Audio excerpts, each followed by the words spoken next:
लोग अपने सीखने की प्रक्रिया की शुरुआत करते हैं। अभी रिसेंटली बैंक निफ्टी, ये 12/9 का टाइम हो रहा है, बैंक निफ्टी जो ट्रेड कर रहा है 52,300 के पास हम ट्रेड कर रहे हैं, ठीक है। और आज के सेशन में जो हम लोग डिस्कस करेंगे, पहले उस टॉपिक पे बात कर लेते हैं। देखिए, मैक्सिमम ट्रेडर अभी ऑप्शन बाइंग की तरफ ज़्यादा प्रेफरेंस दे रहा है, ठीक है। और कल के सेशन में मैंने आपको एक बात बोली कि ऑप्शन बाइंग के लिए एक नो ट्रेडिंग जोन होता है। जैसे कल के सेशन में मैंने आपको बताया कि 52,800 से लेकर ये 52,800 का ये जो हाई है ना, और 52,600, इस रेंज के बाद, इस रेंज के अंदर तो प्लानिंग होने लगेगी लॉन्ग की। इसके पहले लॉन्ग की प्लानिंग नहीं होगी, तो 52,800 एक मोटा मोटी रेंज पकड़ ली, और नीचे मैंने आपको बताया 51,800। इस रेंज के अंदर आपको ऑप्शन बाइंग नहीं करना है। तो ये एक 1000 पॉइंट की रेंज है, आप देख रहे हैं 1000 पॉइंट का इंडेक्स का रेंज है।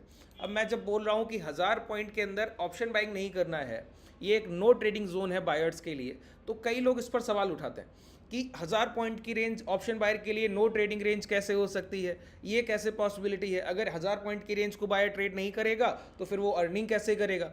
अरे सर, अर्निंग के लिए आपको लिमिटेड ट्रेड्स की ज़रूरत होती है, ठीक है। आप जितना ट्रेड करें वो सही करें, ये ज़्यादा ज़रूरी है। और जो भी आप ट्रेड करें पूरे कॉन्फिडेंस के साथ करें, वो ज़्यादा ज़रूरी है, ना कि एसएल हंटिंग के एरिया को ट्रेड करें। अब एक बात बताइए, बहुत ध्यान से सुनिएगा, मैं सिर्फ एक पॉइंट से आपको क्लियर करता हूँ। ये 100 रुपये का भाव है, ये 95 रुपये का भाव है, ठीक है। 100 रुपये से लेकर 95 रुपये के बीच में जो बायर्स हैं वो अपने पास 1000 करोड़ रुपया खरीदारी के लिए रखे हुए हैं, ठीक है।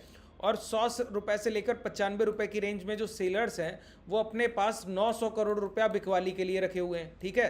तो बायर्स खरीदने के लिए रखे हैं 1000 CR और सेलर्स बेचने के लिए रखे हैं 900 CR। अब इस रेंज में आपके पास पैसा है 3 लाख रुपया, ठीक है। अब एक बात सोचिए, 1000 करोड़ में से 50 करोड़ के भी ऑर्डर्स यहाँ पर अगर एग्जीक्यूट होंगे तो पैनिक देखने को मिलेगा, कैंडल बड़ा बनेगा कि नहीं बनेगा। अगली ही कैंडल में अगर एक 50 करोड़ की बाइंग अगर आ गई, सेलिंग आ गई, तो अगर दोबारा एक कैंडल आपको उसी के रिवर्सल में देखने को मिलेगा कि नहीं मिलेगा। तो 300-400 पॉइंट मार्केट गिरेगा और सडन रिकवरी हो जाएगी। अब आप इंट्राडे ट्रेडर हैं, तो आपका क्या विजन है कि आप 70-80 पॉइंट का एसएल रखिए, 150 पॉइंट का टारगेट रखिए। लेकिन यहां पर क्या होगा इस रेंज में कि जब बायर सेलर खुद में फाइट कर रहे हैं तो एक दूसरे की तरफ वो प्राइस को मूव कराने की कोशिश करेंगे। वन साइडेड डायरेक्शन में मोमेंटम की कोशिश नहीं होगी, एक दूसरे से फाइट की कोशिश होगी, है ना। अब सोचिए, हाथियों की लड़ाई के बीच में अपना थोड़ा पैसा लेकर घुस जाइएगा, क्या होगा। आप चींटी के सर पे जाइएगा उस बीच में और कुछ नहीं होगा। तो वही मैं आपको समझाने की कोशिश कर रहा हूं। अब देखिए, मैं आपको दिखाऊं, यही रिसेंटली एग्जांपल, वही रेंज है, कुछ चेंज नहीं हो रहा है। इंट्राडे में सडन आपने देखा 933 से आपने लो लगा दिए, ये देखिए 440 का प्राइस था और आपने लो लगा दिए 176 के, ठीक है, 170 के आसपास के, एक रैली दी। इसका मतलब है अब आपको वीक हो जाना चाहिए। वीक होने की जगह आपने क्या किया, एक सडन रैली स्पाइक लगाए। आप देखिए एक कैंडल का साइज देखिए, 200 से लेकर 354, सिर्फ 5 से, ये 4 से 5 मिनट की बात है, 150 पॉइंट का ये स्पाइक है। यहाँ पर ये स्पाइक देखिए 10:40 से, और ये टाइम खत्म हुआ 10:41। 2-2 मिनट की दो कैंडल्स के मोमेंटम को आप देखिए, 288 से 518, 288 से 518, ठीक है। 200 पॉइंट्स के अबव मोमेंटम है ये, ठीक है। अभी रिसेंटली आप देखिए 2 मिनट के टाइम फ्रेम की बात कर रहा हूं मैं, ये देखिए 11:55 से लेकर ये 12:57 का ये कैंडल 12:59 पे एंड किया होगा, ठीक है। अब इस 4 मिनट के टाइम में 52,436 से प्राइस 52,150 के लो लगा रहा है। उसके 2-4 मिनट के अंदर दोबारा से प्राइस 52,440 के हाई लगा रहा है। आप इस रेंज में इस तरीके की वॉलेटिलिटी को कौन सा बायर हैंडल कर पाएगा, वो मुझे बताइए। इंट्राडे में आपको वॉलेटिलिटी दिखेगी जरूर, लेकिन वो प्रॉफिटेबल नहीं है। किसी के हाथ लग जाए एक ट्रेड, वो पैसा बनाकर चला जाए, वो अलग बात है, वो गैम्बलिंग के तरफ आएगा। आपको ट्रेड एग्जीक्यूशन का मौका कब मिलता है, जब एक प्रॉपर ब्रेकआउट या ब्रेकडाउन होगा। या फिर ट्रेड से बड़े मोमेंटम का मौका कब मिलता है, जब प्राइस किसी रेंज को ब्रेक कर ट्रेड कर रहा हो, ठीक है। और इस तरीके की वॉलेटिलिटी में आप ब्रेकआउट पे लॉन्ग कीजिए, एसएल हंटिंग हो गया। ब्रेकडाउन पर शॉर्ट कीजिए सर, एसएल हंटिंग हो गया। कैसे आप ट्रेड कर पाइएगा, बस एक ही काम किया जा सकता है जो मैंने आपको बताया।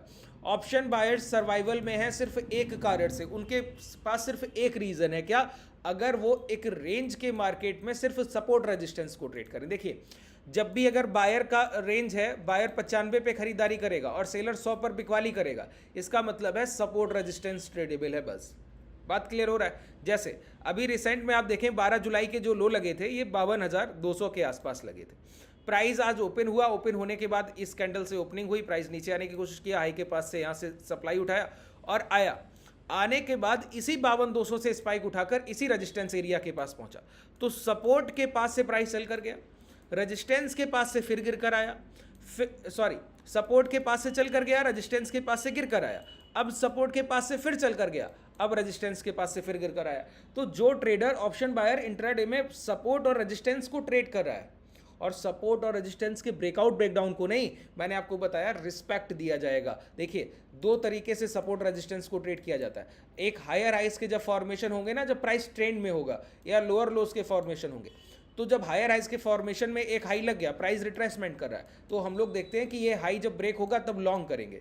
लेकिन जब रेंज ट्रेडिंग है, प्राइस का कोई एक नेचुरल ट्रेंड नहीं है, ना हायर हाइस का ना लोअर लोस का, एक इस तरीके का चॉपी मार्केट है। तो जब भी वो अपने रेजिस्टेंस के पास पहुंचेगा तो इस तरीके का हम ब्रेकआउट की उम्मीद नहीं करेंगे। हम वहां पर देखेंगे कोई रिजेक्शन दिखे और प्राइस अपने सपोर्ट एरिया के पास आए, सपोर्ट एरिया के पास कोई रिजेक्शन दिखे, प्राइस अपने दोबारा रेजिस्टेंस एरिया के पास पहुंचे। ये बहुत सिंपल तरीका है अपने ऑप्शन बाइंग इंट्राडे में करने का, इससे बेहतर कोई तरीका नहीं है। ध्यान रखिए, आपको दो तरीके के बाजार में आइडेंटिफाई करना सीखना होगा, डिफरेंशिएट करना सीखना होगा, उसके बाद आपके ट्रेड एग्जीक्यूशन होंगे वो बेहतर होंगे। ठीक है, इस बात को समझिए। नहीं तो आप ट्रेंडिंग मार्केट, दो तरीके का ट्रेडर है सर, जो काल्म ट्रेडर है वो 100-150 पॉइंट के टारगेट अच्छे लेता है, जो एग्रेसिव ट्रेडर है वो 300-400 पॉइंट के टारगेट अच्छे लेता है। मैं क्या बोलता हूं, आपको दोनों के बीच में एक बैलेंस बना के चलना होगा। 100-150 पॉइंट के टारगेट वो ट्रेडर अच्छे लेता है जो रेंज को अच्छे से ट्रेड कर लेता है, 300-400 पॉइंट के टारगेट वो ट्रेडर अच्छे से लेता है जो ट्रेंड को ट्रेड करता है। ठीक है, अब ट्रेंड का ट्रेडर कभी भी चॉपी मार्केट में फंस गया तो उसका पैसा चला गया, अगर रेंज का ट्रेडर कभी मोमेंटम मार्केट में फंस गया तो उसका पैसा चला गया। तो जो ट्रेंड का ट्रेडर होता है ना, वो चॉपी मार्केट से दूर रहता है, उसके लिए ये है नो ट्रेडिंग जोन। मैं एक एक पॉइंट को क्लियर कर रहा हूं सर। ठीक है, एक बार कोशिश कीजिएगा कि कल शाम का सेशन जो 10:30 का हम लोग एनालिसिस करते हैं उसको जरूर देखिएगा, वहां पर बहुत कुछ सीखने के लिए। ठीक है, और उस सेशन को अगर आप देखना चाहें तो डिस्क्रिप्शन में टेलीग्राम का लिंक है, उसको ज्वाइन करके भी देख सकते हैं, या फिर चैनल को ओपन करके डायरेक्टली भी देख सकते हैं। जो ट्रेडर ट्रेंड ट्रेडर है उसके लिए ये नो ट्रेडिंग जोन है, और जो ट्रेडर सिर्फ रेंज को ट्रेड करता है उसके लिए ये ट्रेडिंग जोन है। वो सिर्फ सपोर्ट रेजिस्टेंस को ट्रेड करेगा, इसके अलावा कुछ नहीं। ठीक है, और जो रेंज ट्रेडर है वो ब्रेकआउट और ब्रेकडाउन के बाद शांति से बैठता है। तो पता होना चाहिए आप ट्रेडर किस तरीके के हैं। ठीक है, और मैं बोलता हूं अगर आपका स्किल शार्प है तो आपको दोनों के बीच में एक बैलेंस बनाकर रखना होगा।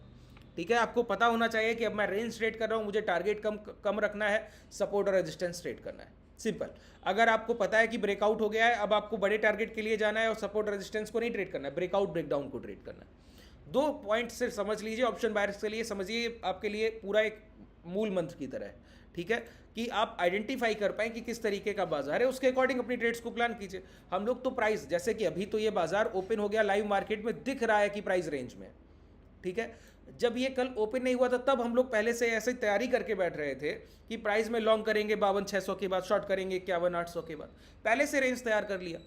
ठीक है, तो पहले से जब आपके ट्रेड प्लान बेहतर होंगे ना तो आपकी ट्रेड पोजीशंस अच्छी होंगी। फिर आप बोलेंगे इस रेंज में जब ऑप्शन बायर पैसा नहीं कमा रहा है तो कौन कमा रहा है? अरे सर, जब बायर लॉस करता है तो कमाता है सेलर। तो आज का दिन है सेलर डे, सेलर प्रॉफिट कर रहा है, जो रेंज का पोजीशन बनाकर बैठा है, हेजिंग करके बैठा है, वो प्रॉफिट कर रहा है। हेजिंग अगर आप लोग नहीं समझते हैं तो हमारे ट्रेडर बेसिकली हेज पोजीशन ही ट्रेड करते हैं, इसी वजह से हम लोग महीनों महीनों तक कोई घाटा नहीं लेते, कोई लॉस नहीं करते, अपनी पोजीशंस को होल्ड रखते हैं, 1-2 दिन में 3 दिन में प्रॉफिट बुकिंग करते हैं, अगला पोजीशन लेते हैं, इंट्राडे में कभी अपॉर्चुनिटी मिलता है तो उसको भी ट्रेड करते हैं। ठीक है, अगर आप देखना चाहते हैं तो डिस्क्रिप्शन में टेलीग्राम का लिंक है, उससे जुड़कर हमारे पिछले हफ्ते के, पिछले वीक के और उसके पिछले वीक के रिजल्ट्स आप देख सकते हैं, परिणाम के साथ देखिए, है ना। हम लोग हेजिंग को ही ट्रेड करते हैं। अब समझिए, आज के लिए हम लोग जो डिस्कस करने वाले हैं वो है कि अगर आपको ऑप्शन बाइंग, जैसे आज रेंज मार्केट है, ऐसे जब आपको ऑप्शन बाइंग की अपॉर्चुनिटी नहीं मिलेगी तब आप इंट्राडे या स्विंग के बिहाफ पर अपनी इक्विटी की ट्रेड्स कैसे प्लान करेंगे, इक्विटी की ट्रेड्स किस तरीके से प्लान करेंगे।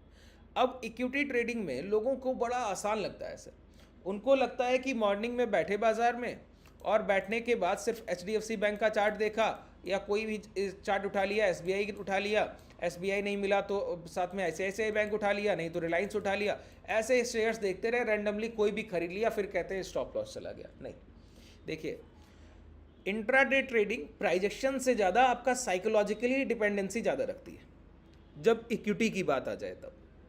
ठीक है, इक्विटी ट्रेडिंग में एक बात बड़ी क्लियर है, आप डिसाइड करेंगे आपको क्या ट्रेड करना है। जैसे कि इंडेक्स ट्रेडर के लिए पता है कि Nifty, bank Nifty, mid cap, Sensex या फिर निफ्टी फाइनेंस, क्या ट्रेड करेंगे आप।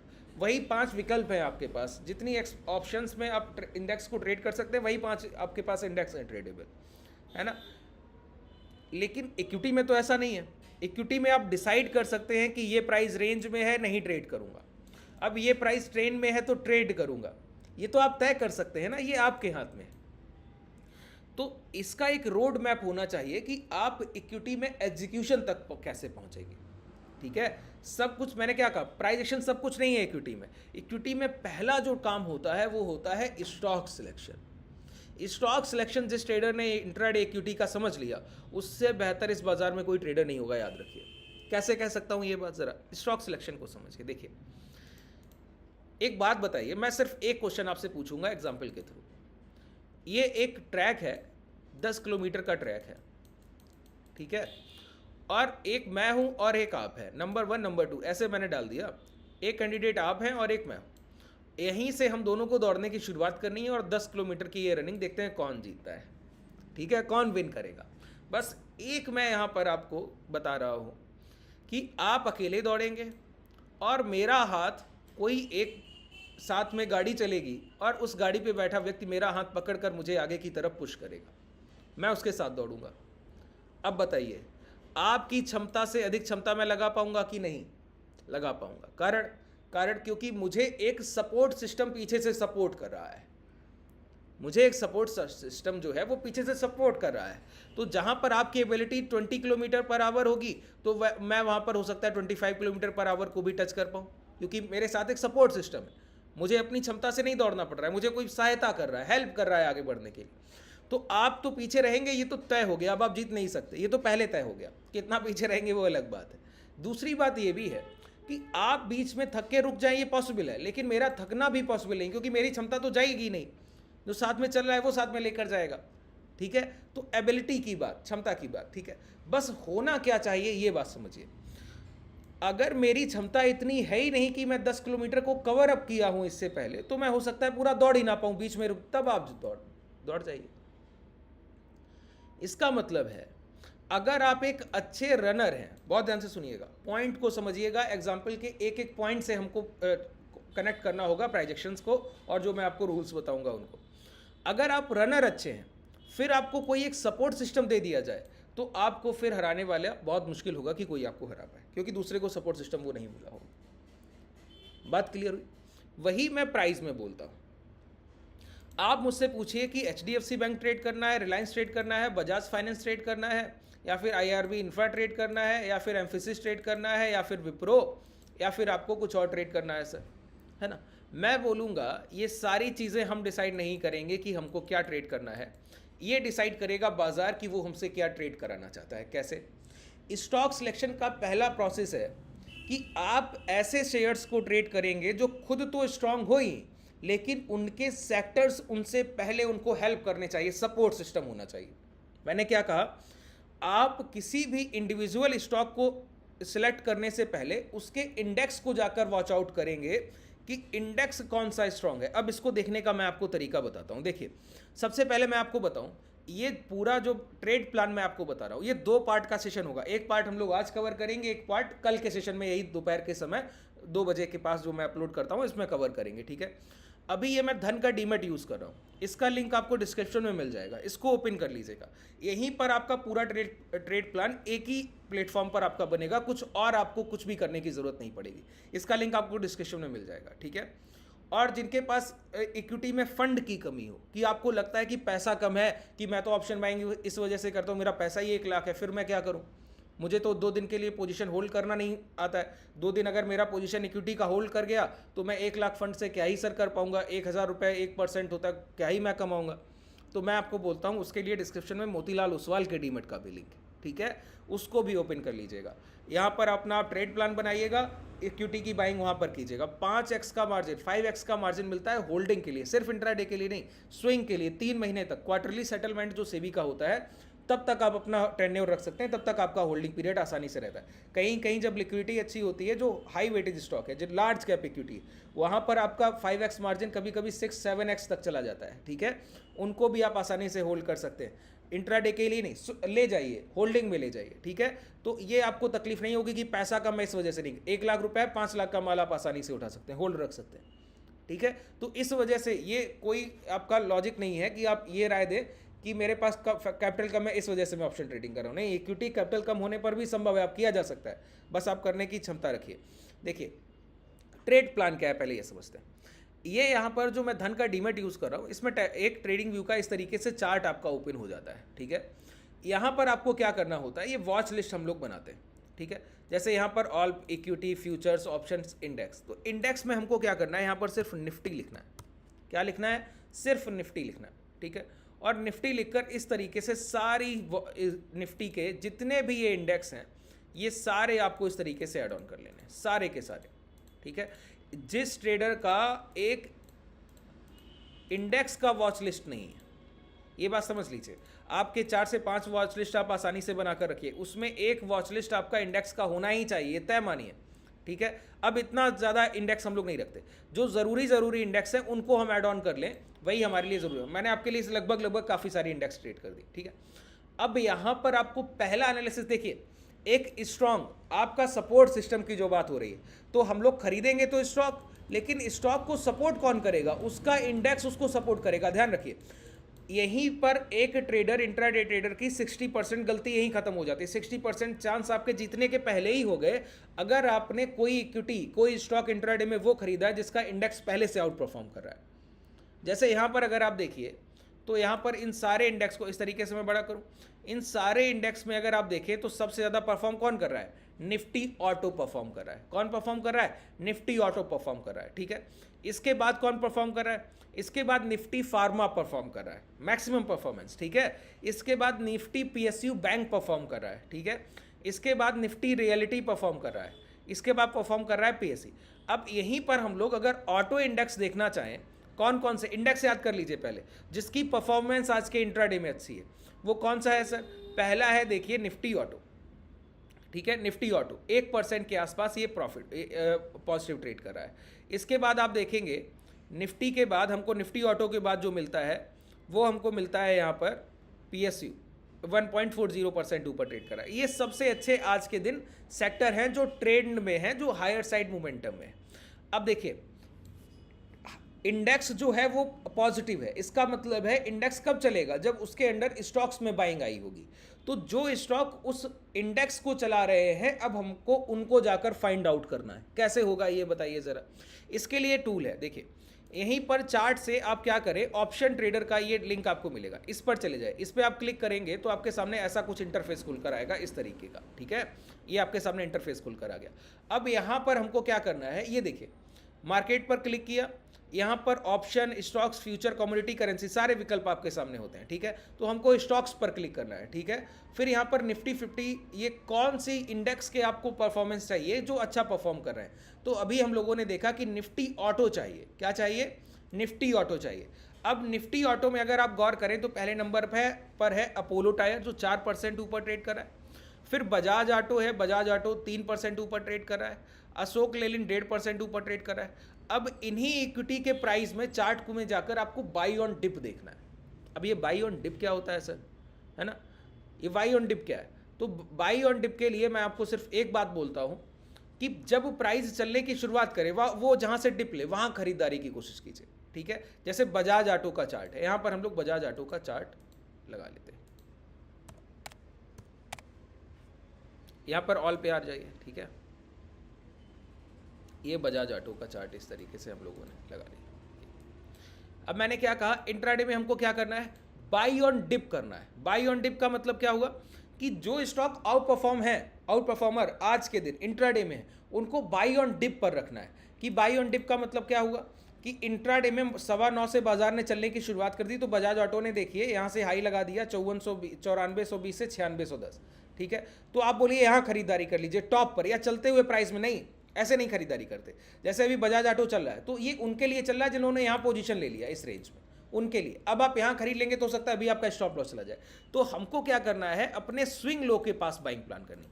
एक हायर हाइस के फॉर्मेशन में प्राइस का जो ट्रेंड होता है वो हायर साइड होता है और प्राइस अपनी डिमांड उठाने प्रीवियस स्विंग लो के पास बार बार आता है। इंट्राडे में ये बार बार देखने को मिलेगा। जैसे ये चलता हुआ प्राइस मॉर्निंग में एक डिमांड दिया, बजाज ऑटो सेक्टर एक Nifty auto sector out perform कर रहा था, उसी समय बजाज ऑटो भी आउट परफॉर्म कर रहा था। तो जब बजाज ऑटो ने अपना पहला स्विंग लो लगाया तब आपको पता लगा कि इंट्राडे के लिए 9512.13, 9515.16 ये प्राइस जो है ये सपोर्ट एरिया है, क्योंकि यहां से दोबारा प्राइस चल कर गया, पहली बार चल के गया, करेक्शन किया, यहां से दोबारा चल कर गया। ठीक है, अब आपको याद रखना है कि अगर प्राइस ने कोई भी खरीदारी का अवसर नियर बाई सपोर्ट लेवल दिया तो वहां पर आप बाइंग करेंगे। तो प्राइस आया, यहां पर कंसोलिडेशन किया, जैसे ही इस रेंज से निकला अब आप दोबारा खरीदारी कीजिए, तो ये आपके लिए ट्रेंड अगर आपके फेवर में है। इंडेक्स, अब यहां पर आपकी कोई ट्रैपिंग नहीं होगी। देखिए HBB पर बाई कर लीजिए। मैं क्यों बता रहा हूं, जितने भी प्राइजेशन के सेटअप मैं आपको सिखाता हूं वो सारे आप यहां पर ट्रेड करेंगे ना, सभी के सभी आपके लिए प्रॉफिटेबल है। कारण उसका आपके फेवर में इंडेक्स है, और इंडेक्स के बाद जब इंडेक्स को चलाने वाले शेयर्स आप खरीद रहे हैं तो आपको कभी घाटा हो ही नहीं सकता है। वो तो देखिए कितना नेचुरल ट्रेंड होता है, प्राइस को चलते हुए देखिए कितना आसानी से शार्प हायर साइड मोमेंटम करते जा रहा है। क्यों? क्योंकि इंडेक्स को फेवर में लेकर चल रहे हैं। ठीक है, इसीलिए मैंने कहा 60% तो आप पहले ही ठीक हो गए कि अगर एक तो स्टॉक स्ट्रांग है। मैंने जब आपको एग्जाम्पल दिया था तो मैंने आपको क्या बोला था, बस शर्तें आपको 10 किलोमीटर दौड़ने की क्षमता होनी चाहिए और कोई भी सपोर्ट सिस्टम आपको मिल गया तो आप बहुत तेजी से निकलेंगे। तो बजाज फाइनेंस मॉर्निंग में खुलते ही स्ट्रांग हुआ, बजाज ऑटो का से खुलते ही स्ट्रांग हुआ, और उसके बाद आपको सपोर्ट सिस्टम मिल रहा है निफ्टी ऑटो की इंडेक्स से। तो आप सोचिए कितना शार्प मोमेंटम देंगे, क्रीमी लेयर की तरह प्राइस चलता है सर। बहुत सिंपल प्राइजेक्शन की बात कर रहा हूं मैं। ठीक है, बहुत सिंपल है ये, बहुत आसान। ठीक है, अब इसी तरीके से जैसे एक इंडेक्स हम लोगों ने और देखा था, एक इंडेक्स देखा था निफ्टी PSU। ठीक है, ऐसे बढ़ते जाइए, आपको जो इंडेक्स है PSU बैंक ये आ गया। देखिए इंडियन ओवरसीज भी बैंक, यूको बैंक, इसमें आप देखिए मोमेंटम कहां पर है, वॉल्यूम को किस तरीके से ट्रैक करते हैं। आज के सेशन में हम लोग सिर्फ स्टॉक सिलेक्शन और कैसे वहां तक पहुंचना है। आप लोग कहते हैं ना स्टॉक सिलेक्शन इंट्राडे का बड़ा टफ है, स्क्रीनर बता दीजिए। अरे सर ये वन वे प्लेटफॉर्म है आपका धन, डिस्क्रिप्शन में मैंने आपको बताया, लिंक है, ओपन कर लीजिए। ठीक है, और यही ट्रेड कीजिए, वन वे प्लेटफॉर्म है, कहीं कुछ जाने की जरूरत नहीं, यहीं सर एग्जीक्यूशन, यहीं से आप सब कुछ कर पाएंगे। ठीक है, बस मैंने आपको बताया अगर आपके पास फंड की कमी है और आप 5x मार्जिन के साथ जाना चाहते हैं, और इंट्राडे में तो आप धन के डीमेट में भी कर पाएंगे, लेकिन होल्डिंग में आपको डिस्काउंट ब्रोकर कभी ये होल्डिंग के लिए नहीं देता। तो उसके लिए मोतीलाल ओसवाल के लिए आप ओपन कर सकते हैं, उसका लिंक भी आपको मैंने डिस्क्रिप्शन में बताया हुआ है, उसको भी ओपन कर सकते हैं। ठीक है, ये IOB का प्राइस है। ठीक है, ये एको बैंक का प्राइस है, ये SCBI का प्राइस है, ये इंडियन बैंक का प्राइस है। वॉल्यूम देख लीजिए, प्राइस वाइज वॉल्यूम देखा जाता है। ठीक है, अब प्राइस वाइज वॉल्यूम देखने का मतलब क्या हुआ, ये भी 66 रुपए का भाव है, ये भी 66 रुपए का भाव। अब जब भाव इक्वलाइज हो गए ना, तब आप वॉल्यूम देखिए 2.07 और 1.84, तो मैक्सिमम वॉल्यूम कहाँ ट्रेड कर रहा है, IOB में। लेकिन गौर कीजिए बैंक ऑफ महाराष्ट्र अभी 1.5% ऊपर है और IOB 5% ऊपर है। ठीक है, अब दोनों चार्ट्स को एक साथ लगा लीजिए, क्या दिक्कत है सर। जो आपको अच्छा परफॉर्मेंस देगा, जो अच्छी खरीदारी देगा, उसको आप खरीदेंगे, नहीं तो नहीं खरीदेंगे। बैंक ऑफ महाराष्ट्र आपने ये लगा लिया, और दूसरा आपके सामने है IOB।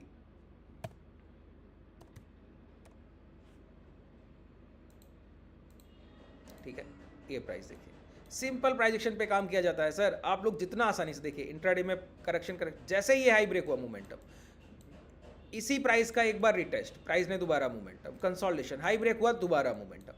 एक बार आप किसी पर भी एंट्री कीजिए, कंसोलिडेशन पर एंट्री करें मोमेंटम है, रिटेस्ट पर एंट्री करें मोमेंटम है, फिर कंसोलिडेशन के बाद HBB पर हाई ब्रेक बाई पर एंट्री करें मोमेंटम। हर जगह आपको बाइंग अपॉर्चुनिटी दिख रहा है, और इसी तरीके से प्राइस काम कर रहा है। यहाँ पर आ जाइए, ये देखिए मॉर्निंग में मार्केट खुला, तुरंत बैंक ऑफ महाराष्ट्र नीचे की तरफ ट्रिगर हुआ।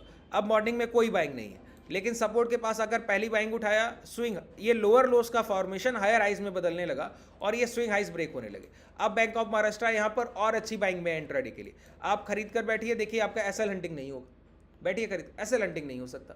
कारण क्योंकि स्टॉक के को जो सपोर्ट करा है वो PSU बैंक है। ठीक है, हम लोगों ने हाई ब्रेक किया, बैंक आप सब खरीद कर बैठिए। बस इसका प्रीवियस ट्रेंड एक बार एनालाइज कर लीजिए कैसा, ये बैठिए सर खरीद कर देखते हैं कैसे आपका एसएल जाता है। ठीक है, इसको स्विंग में ले जाइएगा, बैंक ऑफ महाराष्ट्र खरीदिए, होल्ड रखिए, फिर देखते हैं क्या होता है। अवली टाइम फ्रेम इसका बहुत अच्छा दिख रहा है। ठीक है, चलिए आज के लिए पर्याप्त है सर। अभी हम लोगों ने सिर्फ स्टॉक सिलेक्शन सीखा है, इसका एक पार्ट मैं और करूंगा, फिर आपको बताऊंगा जब स्टॉक सिलेक्शन हो जाता है फिर हमको ये कैसे डिसाइड करना है। जैसे अभी हमारे पास दो चार्ट है, बैंक ऑफ महाराष्ट्र और इंडियन ओवरसीज बैंक। ठीक है, अब हमको ये भी खुद ही तय करना है कि इनमें कौन सा अच्छा इक्विटी है। जैसे अगर आप मुझसे पूछेंगे तो मैं आपको बताऊंगा IOB इनमें ज़्यादा बेहतर इक्विटी, क्योंकि यहाँ पर सिर्फ खरीदार है, बायर्स का कोई रोल, सेलर्स का कोई रोल नहीं है ज़्यादा, तो यहाँ पर डिमांड अच्छी उठ रही है। देखिए इसी तरीके का ये क्या है, प्राइस में यहाँ पर ये करेक्शन और उसके बाद ये ब्रेकआउट, तो ये ज़्यादा अच्छा प्राइस है, ये मोमेंटम की अब शुरुआत कर रहा है, ये बहुत चल कर जाएगा, तो इसके साथ बने रहिए सर। जब जब मोमेंटम दे एंट्री कीजिए, जब जब सपोर्ट के पास है एंट्री कीजिए, खरीदारी कीजिए, लॉन्ग कीजिए। और यहाँ पर ऐसा हंटिंग नहीं होगा, मैं बार बार यही बात दोहरा रहा हूँ। इंट्राडे में इक्विटी ट्रेडर के लिए सबसे तकलीफ की बात ये नहीं कि उसका पैसा कहीं चला जाता है, नहीं, तकलीफ की बात ये है जहाँ पर वो बाइंग करता है प्राइस वहीं पर रुका रहता है, चलता ही नहीं है सर, ये सबसे बड़ी तकलीफ है। मोमेंटम वहाँ मिलेगा जहाँ इंडेक्स में मोमेंटम होगा, और इंडेक्स को खींचने वाले, स्ट्रेच करने वाले स्टॉक्स ज़रूर मोमेंटम में होंगे। तो अगर आप वहाँ तक पहुँच पा रहे हैं अपने सिर्फ स्टॉक सिलेक्शन के प्रोसेस से, इससे बेहतर कोई तरीका ही नहीं। तो मैंने क्या कहा, प्राइजेक्शन सेकंड पार्ट है, पहला पार्ट क्या है, स्टॉक सिलेक्शन, वो हो गया सर, ठीक है। अब इस पूरे सेशन को लेकर कोई कंफ्यूजन हो तो मुझे नीचे कमेंट सेक्शन में बताइएगा, ठीक है। अगर आप हमसे जुड़ना चाहें तो टेलीग्राम व्हाट्सएप कम्युनिटी का लिंक आपको मिल जाएगा डिस्क्रिप्शन में। धन्यवाद।